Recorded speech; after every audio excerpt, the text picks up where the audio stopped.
like what is it like to be at Zego as such a fast growing story, and what did you learn out of that you apply to Dragonfly now?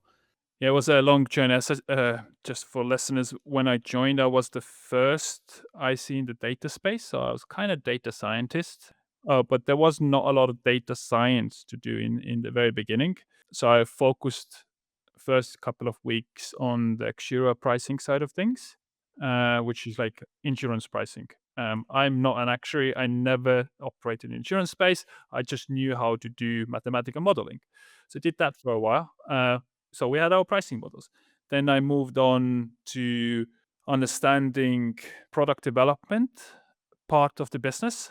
And at the time, we had an exceptional product, which was kind of Zego Flex, is flexible driver insurance, and we were operating across the UK.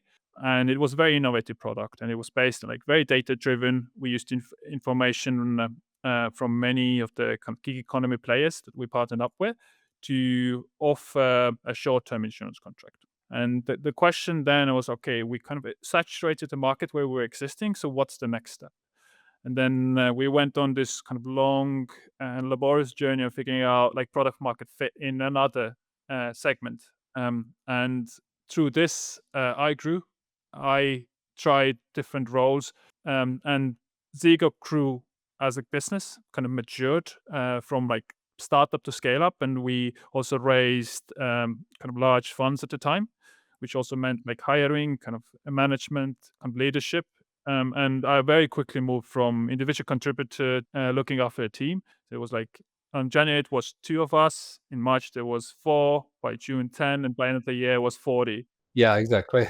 Typical growth journeys, right? Yeah. Yeah. So my role changed, but I'm very grateful for the journey because obviously the founders trusted me, gave me more responsibility, and I learned by doing. And again, reflecting back to my university days, that's I feel like the best way for me to learn is being part of something myself, trying things out, and I think that's kind of followed me through my career.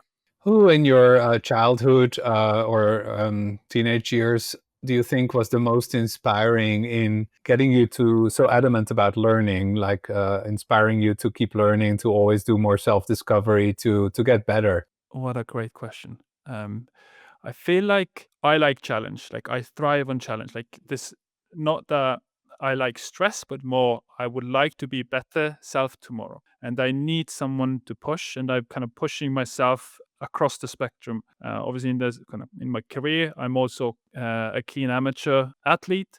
So I try to kind of push myself also on bike swims and runs. I feel like that's just in my nature. I don't think there's like a necessarily an influence, but just how I'm built, how I was born in this world. So